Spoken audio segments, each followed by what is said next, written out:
இதுகாரம் வந்துள்ள பல மதங்கள், உலகை மிகவும் ஆளுமை செய்யும் பல மதங்கள், அதனுடைய மத குருபார்கள் தலைவர்கள், அவர்களுக்கு ஞானம் எங்கோ மலை உச்சியிலோ, மலை குகையிலோ, அருவியிலோ, ஆற்றிலோ, மரத்தடியிலோ கிடைத்தன. அப்படி எதுவும் அறிவார்ந்த மதத்திற்கு கிடைக்கப் பெறவில்லை.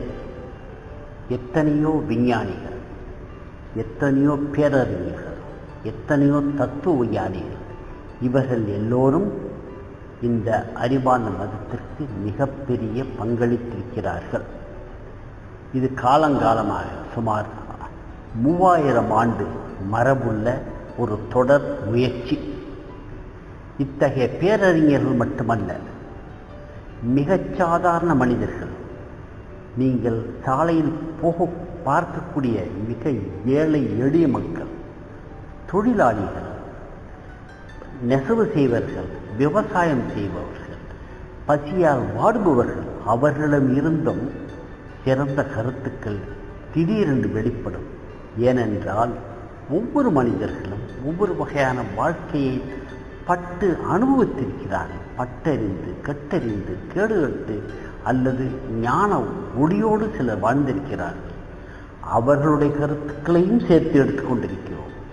ஆகவே இன்று உங்களுக்கு முன்னிலைப்படுத்தக்கூடிய இந்த மதம் மக்களால், மக்களுக்காக, மக்களுடைய முன்னேற்றத்திற்காக முன்னிலைப்படுத்தக்கூடிய ஒரு அறிவார்ந்த மதம். இது ஒரு பெரிய தொடர். எனக்கு முன்னால் பல பேரறிஞர் இருக்கிறார்கள்.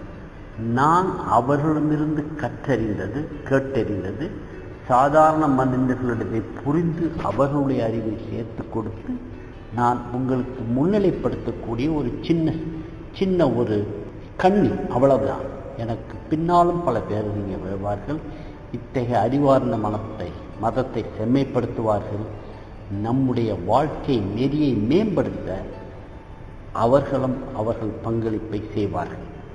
ஆனால் மிக முக்கியமான செய்தி என்னவென்றால், இது மக்களுக்காக, மக்களால் முன்னிலைப்படுத்தக்கூடிய ஒரு மதம். இப்பொழுது இந்த அறிவார்ந்த மதத்தை பற்றிய விளக்கங்கள், கொள்கைகள், அதை பற்றிய பல்வேறு பரிமாணங்கள் பற்றியும் இப்பொழுது பேச போகிறோம். ஒவ்வொரு மதத்திற்கும் 4 பரிமாணங்கள் உண்டு. ஒன்று, முதலாவது கடவுள் பற்றிய கொள்கை. இந்த உலகத்தை கடவுள் எப்படி படைத்தார், ஏன் படைத்தார், இது எப்படி முடியும், இந்த மனித வாழ்க்கையுடைய லட்சியம் என்ன, இந்த மனிதனை படைத்த கடவுள் எவ்வாறு அவனுக்கு உய்வித்து சிறப்பு தருவார், இந்த உலகில் எத்தனையோ நன்மைகளும் இருக்கின்றன, தீமைகளும் இருக்கின்றன, அநியாயமும் இருக்கின்றன, நியாயம் இருக்கின்றன, இதற்கெல்லாம் காரணம் என்ன போன்ற கொள்கைகள். இது தவிர இந்த உலகத்தை படைத்ததின் நோக்கம் என்ன, மனிதனை படைத்ததின் நோக்கம் என்ன என்பதை போன்ற கொள்கைகள். இவையெல்லாம் தான் theological or theosophical or theoretical aspects of any religion சொல்வார்கள். அடுத்தது அறநெறி கோட்பாடு. அறநெறி கோட்பாடு எது சிறந்தது, எது நல்லது, நீ தனிப்பட்ட மனிதன் அல்ல, ஒரு சமுதாயத்தில் வாழக்கூடிய மனிதன், சமுதாயத்தில் நீ ஒட்டுறவோடும் அதே சமயம் அன்போடும் பரிவோடும் பழகி சமுதாய மனிதனாக நீங்கள் விளங்க வேண்டும் என்றால் எந்த வகையான அறநெறி தர்ம நெறி கொள்கைகளை நீ பின்பற்ற வேண்டும். இது 2வது. This is called moral dimension.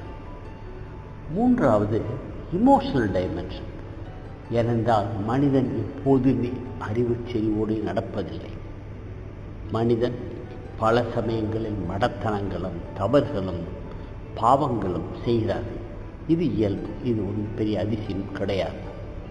அப்படி செய்யும் பொழுது மனதில் கோபம், தாபம், சோகம், துயரம் பல இருக்கும். இவைகளுக்கெல்லாம் வழி எப்படி? அருளகம் என்பது, அன்பரம் என்பது, பரிதாபம் என்பது, பரிவு என்பது, இவைகளை போன்ற எல்லாவற்றையும் விளக்குவது தான் இமோஷனல் டைமென்ஷன்.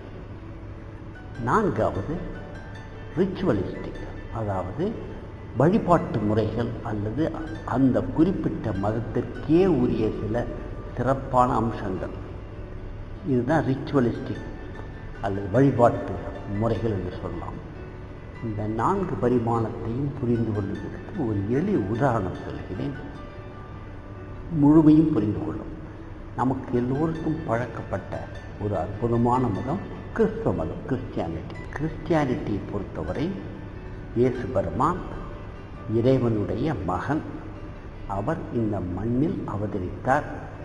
அவதரித்த காரணம் என்னவென்றால், அதுவரையில் இருந்த மனிதர்கள் செய்த பாவத்திற்கெல்லாம் ஒரு கழுவாயாக, ஒரு பரிசுத்தம் பண்ணுவதற்காக அவர் சிலுவையில் அறையப்பட்டு பின்னர் மரித்து உயிர்த்து எழுந்தார்.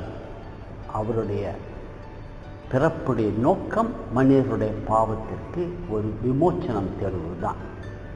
இது ஒன்று. இரண்டாவது, கிறிஸ்துவர்களை பொறுத்தவரையில் எல்லா மனிதர்களும் இறந்தால் அவர்கள் புதைக்கப்பட வேண்டும். புதைத்த பிறகு ஒரு காலத்தில் எல்லா மனிதனும் இறந்து விடுவார்கள்.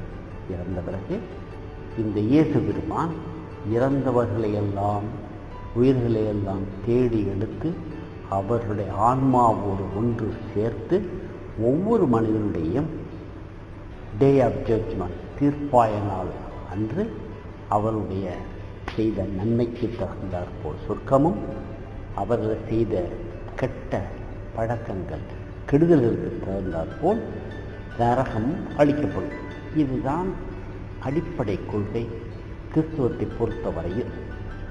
அறநெறி கொள்கை மிக எளிது. நீ மற்றவர்களால் எவ்வாறு நடத்தப்பட வேண்டும் என்று நினைக்கிறாயோ அதேபோல் நீ மற்றவர்களை நடத்து. The way that you want to be treated by others is the way you should treat others. மற்றவர்களுக்கு எந்த பாவமும் செய்யாதே, எந்த கெடுதலும் செய்யாதே.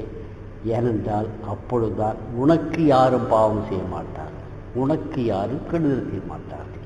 இந்த மியூச்சுவல் அக்ரிமெண்ட் இருக்க வேண்டும். அவ்வளவுதான் அறநெறி கொள்கை.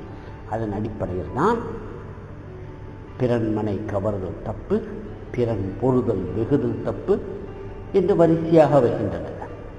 கள்ளுண்ணுதல் தவறு, ஏனென்றால் அது புத்தியை கெடுக்கும் என்று பல வகையாகும். எல்லாவற்றையும் மிக முக்கியமானது என்னவென்றால், ஒரே ஒரு இறைவன், அந்த இறைவனுடைய பிள்ளைகள் தான் நீங்கள் எல்லோரும் என்ற ஓரிரை கொள்கை தான் கிறிஸ்துவத்தினுடைய மிக முக்கியமான அறநெறி கோட்பாடு. அடுத்தாற்போல் இமோஷனலுக்கு வருவோம் என்றால், எல்லா மனிதர்களும் சில சமயம் தவறு செய்வார்கள், பாவங்கள் செய்வார்கள். அப்பொழுது என்ன செய்ய வேண்டும் என்றால், அவர்கள் மனம் வெந்து நொந்து நேரடியாக இறைவனிடம் இயேசுவிடம் மன்னிப்பு கேளுங்கள். தேவையென்றால் இயேசுவனுடைய வழியில் வரக்கூடிய குருமார்களிடம் போய் நீங்கள் மன்னிப்பு கேளுங்கள். அப்பொழுது உங்கள் பாவங்கள் மன்னிக்கப்பட்டுவிடும். இது இமோஷனல் டைமென்ஷன். நான்காவது ரிச்சுவலிஸ்டிக்கு ரொம்ப அழகான உதாரணம். இயேசு பிறந்த கிறிஸ்மஸ் அன்றைக்கு எல்லோரும் சேர்ந்து கொண்டாடுதல், நியூ இயர் அன்றைக்கு புத்தாண்டு அன்றைக்கு புத்தாடை உடித்து பரிசளித்து எல்லோரும் சேர்ந்து மகிழ்ந்திருத்தல். சிலர் லென்ட் என்ற சமயத்தில் ஒரு மாதம் முன்னாள் நோன்பு இருப்பார்கள், இருந்து குட் ஃப்ரைடே அன்றும் ஈஸ்டர் சண்டே என்றும் சிறப்பாக வழிபாடு செய்வார். இவையெல்லாம் தான் இந்த கிறிஸ்துவ மதத்திற்கே உரிய ரிச்சுவல்ஸ், வழிமுறைகள், வழிபாட்டு முறைகள். இவைகளை போன்று ஒவ்வொரு மதத்திற்கும் ஒவ்வொன்று உண்டு. நாம் அவைகளுக்குள்ள போக வேண்டியதில்லை. ஆனால் என்ன இப்பொழுது முக்கியம் என்றால், அறிவார்ந்த மதத்திற்கு இத்தகைய 4 பரிமாணங்களை நாம் விளக்கியாக வேண்டும்.